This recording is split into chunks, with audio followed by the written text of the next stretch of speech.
Hey gang, this week we're going to look at the most important step in editing your photos, getting them off your camera and onto your computer. And I'm going to show you how I do it and how I keep myself organized so that I can come back and find photos whenever I need them.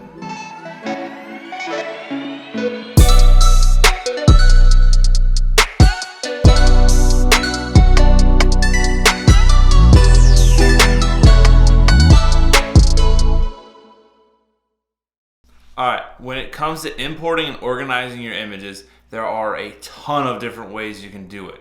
So I'm going to show you how I do it, the steps that I take, and some of the little tips and tricks that I use along the way to kind of expedite my editing process. Now, the first thing you want to do is make sure that your SD card is in your computer as well as whatever hard drive you're going to move these images onto. Now, for me, I use a 2 terabyte WD Passport, but I'm slowly upgrading all of those to 5 terabyte Lacy hard drives. Alright, so here we are on my desktop, and we're going to go ahead and we're going to open up my external hard drive and create a folder in here that these images will go into. So you can see how I kind of have myself organized. So we'll go to pictures. Now we'll go up to Texas because the images we're uploading are from a day of fishing here in Texas. And once we get into the Texas folder, you'll see that I've got it broken down by more specific locations inside of Texas, or people that I was shooting with, or specific events that I was taking part in. So these images are from a day of fishing with Cody Miller. As you can see, I've already got a folder set up because I've been fishing with him a bunch lately. Now, real quick tip when it comes to naming folders on your external hard drive. Lightroom is going to learn the path to these folders. So if you go in the future and decide to reorganize all of your imagery, you're going to have to reteach Lightroom all of these paths. So it's a good idea to take a moment at the beginning and think about how you want to organize yourself. Alright, once we've got our folder set up on our hard drive, it's time to jump into Lightroom. Now, once we got Lightroom open, we want to make sure we're in the library module. So look at the top, make sure you're in the library module. Now, once you're in the library module, there's 2 ways to access the import menu. In the bottom left-hand corner, you'll see where it says import, or you can use the keyboard shortcut Command-Shift-I, or if you're using a PC, Control-Shift-I.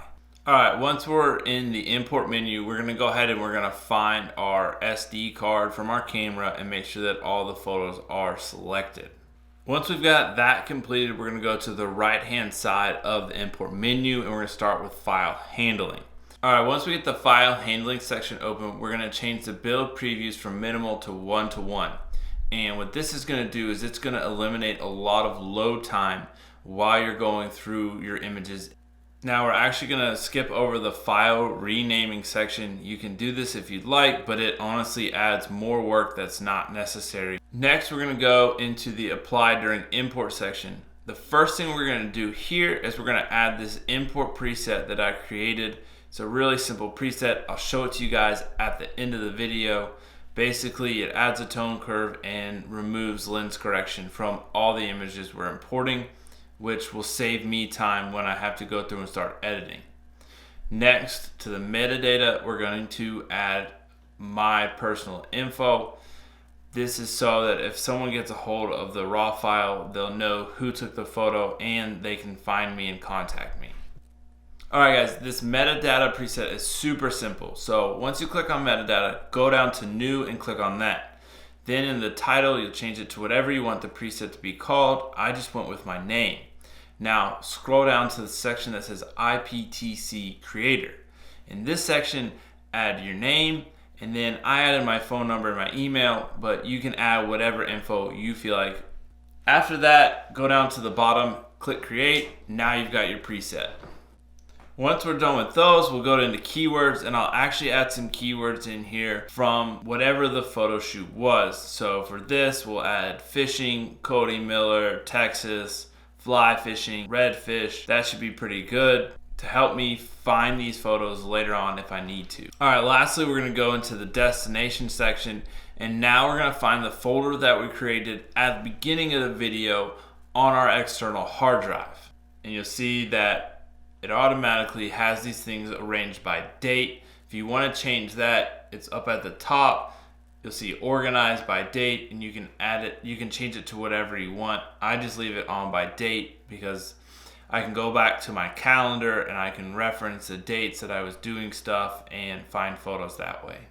All right, once we've done all that, we can click import. All right, once I've got all my photos uploaded into Lightroom, the first thing that I'll do is add any more keywords that are more specific to certain photos or certain groups of photos. In this case, there aren't really any changes I need to make, but if I was doing, say, a product shoot with different products, I would go through and I would label each of the individual products with a keyword of what that product is so that I could then go back and find it later. The next thing that I'll do is I'll actually go through and star each of the images. Now, Lightroom lets you use 1 to 5 stars, but for me personally, anything less than 3 isn't worth my time. So I typically stick to using 3, 4, or 5 stars depending on how much I like the image. I then like to take these rated images and put them into collections over on the left side so that I can easily find them later on.